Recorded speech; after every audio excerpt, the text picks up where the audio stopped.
അപ്പൊ എനിക്ക് അവസാനം ചോദിക്കാനുള്ളത്, ഇപ്പൊ ഈ ഒരു പ്രശ്നം ജനങ്ങളിലേക്ക് എത്തിച്ച ഒരു കൂട്ടാളുണ്ട്, ഈ പറയുന്ന മീഡിയാസ്, സോ കോൾഡ് മീഡിയാസ്, അവരോട് എന്താണ് പറയാനുള്ളത് ഈ ഒരു വാർത്തയുടെ സത്യാവസ്ഥ അറിയാതെ ചെയ്തതിനെ പറ്റി? അല്ല, ഇതിപ്പോ അവരോട് ഒന്നും പറഞ്ഞിട്ട് കാര്യമില്ല. അവർക്ക് ഈ പറയുന്ന പോലെ മാധ്യമ ധർമ്മമൊന്നും ഇല്ല. കാരണം അവർക്ക് ഒരു സാധനം കിട്ടി, അത്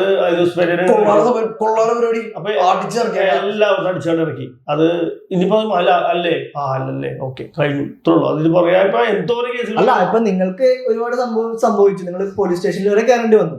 പക്ഷെ ആ ഒരു ന്യൂസ് മാത്രമേ കൊടുത്തിട്ടുള്ളൂ. ഇപ്പൊ ഇതിന് ഇപ്പൊ കേസ് ഒത്തുതീർപ്പായതും ഇതല്ല സത്യം എന്നുള്ളതും ഇവര് ഇതുവരെ എവിടെയും കൊടുത്തിട്ട് ഞാൻ കണ്ടിട്ടില്ല. അപ്പൊ അതിനെ പറ്റിയിട്ട് നിങ്ങൾക്ക് എന്താണ് തോന്നുന്നത്? അല്ല, അത് അവരുടെ എന്തോ അല്ല, ഇപ്പൊ ഇവര് ഇപ്പൊ നമ്മളില്ല, ഇപ്പൊ ഇവന്റെ ഇപ്പൊ ഈ കേസ് ഇത് കണ്ടു അപ്പൊ തന്നെ കൊടുത്ത ഒരുത്തരുണ്ടല്ലോ, അവൻ ഈ പറയുന്ന പോലെ അവനും നാളെ ഇത് തന്നെ സംഭവിക്കും.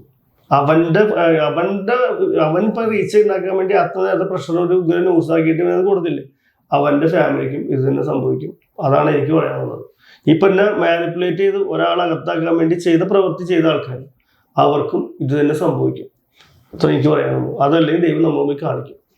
അപ്പൊ എന്തായാലും നമുക്ക് ഈ ഒരു ഇന്റർവ്യൂവിൽ നിന്ന് മനസ്സിലാക്കാൻ പറ്റിയത് ഇതാണ് ഇതിന്റെ ഒരു സത്യാവസ്ഥ. ഇവര് തമ്മിൽ ശരിക്കും പറഞ്ഞ ഒരു പ്രശ്നങ്ങളോ കാര്യങ്ങളോ ഒന്നുമില്ല. ഇതിനിടയിൽ കളിച്ച് കുറെ ആളുകൾ കളിച്ച് ആണ് ഇത് ഇത്രയും വലിയ വിവാദമാക്കി മാറ്റിയത്. അപ്പൊ എന്തായാലും ഇവര് തമ്മിൽ ഇപ്പൊ ഒരു പ്രശ്നങ്ങളും കാര്യങ്ങളും ഒന്നുമില്ല. ഇവര് നല്ല രീതിക്ക് തന്നെയാണ് മുന്നോട്ട് പോകുന്നത്. അപ്പൊ ഇതറിയാതെ നിങ്ങൾ ഇതിനെപ്പറ്റി വീഡിയോസ് ചെയ്ത് കഴിഞ്ഞാൽ നിങ്ങൾക്കെതിരെയും കേസെടുക്കാൻ സാധ്യതയുണ്ട്. അങ്ങനെയല്ലേ വക്കീല് പറഞ്ഞത്?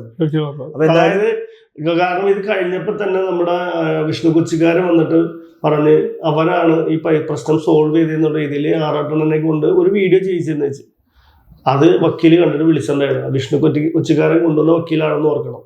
ഇതെന്താണ് ആറാട്ടണ്ണൻ അങ്ങനെ ചെയ്തതെന്ന് ചോദിച്ച് വിഷ്ണു കൊച്ചിക്കാരനെ വിളിക്കാണ്ട് ഡയറക്റ്റ് എന്നെയാണ് വിളിച്ചത്. അത് റീച്ച് ഉണ്ടാക്കുന്ന ആൾക്കാർ